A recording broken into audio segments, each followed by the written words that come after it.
Okay, so I'm talking to Danny about porn and seeing things clearly, which is a big theme when we are dealing with temptation and the traps that come with temptation, the snares, the lies. We need to see them clearly. We're looking at Matthew 11:28, where Jesus says, "Come to me, all who are weary and burdened, and I will give you rest." Anyone who's in pain and suffering and feels overloaded and overwhelmed, he says, "Come to me, and I will give you rest." What does that mean, he'll give us rest? What does it mean, come to him? Well, as usual in Scripture, it helps to read the next verse. The next verse is, "Take my yoke upon you." So coming to Jesus is taking his yoke upon us. But what does that mean, to take his yoke upon us? The religious leaders would overburden the people in Israel with the law, the righteous requirements of the law. And Jesus said of them that they load people down with burdens that man cannot even lift, but they don't lift a single finger to help them lift that burden that they've just put on them. And he was very angry at the religious leaders about that. Do we do that? We have to be careful that we don't do that.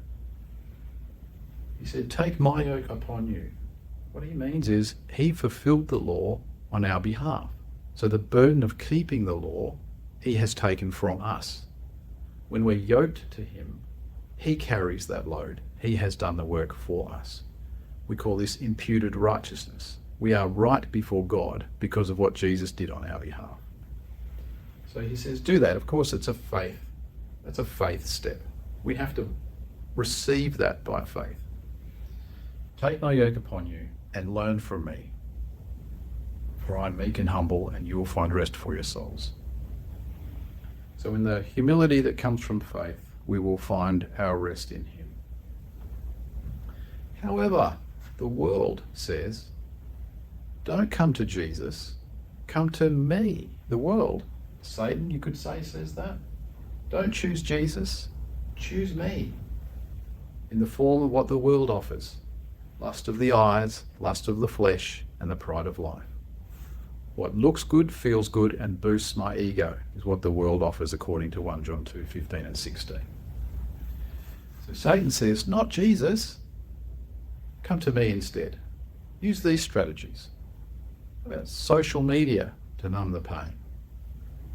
Alcohol, porn, sex, video games, fitness, education, marriage, etc. There's virtues on this list, not only vices. As David Powderson from CCEF said, good things are good things, but good things make bad gods. So let's not worship something that's good, except for God. This is a trap. It's a snare. It's a lie. It's death. So all through Scripture we have this opportunity to do what God says or to do what Satan says, which Satan deceives us into thinking is what we say. We follow the one that we love and adore. If we love and adore God, we'll follow him. If we love and adore ourselves, it's because we are following the satanic father. So we find this all through Scripture. The opportunity to do what God says, or the opportunity to do what we want to do. They had it in the garden. God said, you can feast on all this, but don't do that. They had an option. Life or death. God gave that option to Cain. Sin is crouching at the door. It wants to have you, but you must master it. Cain made the wrong decision. In Deuteronomy, Moses is telling the Israelites, here is the amount of blessing. This is what happens when you're blessed. Here is the amount of cursing. This is what happens. This is what a curse looks like. Choose life.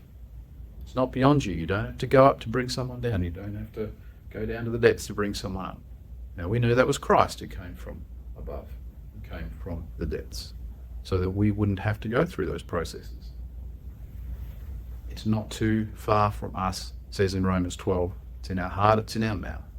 This is our decision by faith to receive what Jesus has done on our behalf.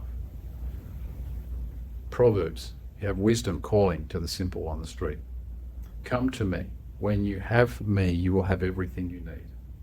And then you have the wayward woman calling to the simple on the street. Come to my place. My husband's gone. We'll have a great time. But it says the road to her house leads to death. Choices. One to life and one for death. So,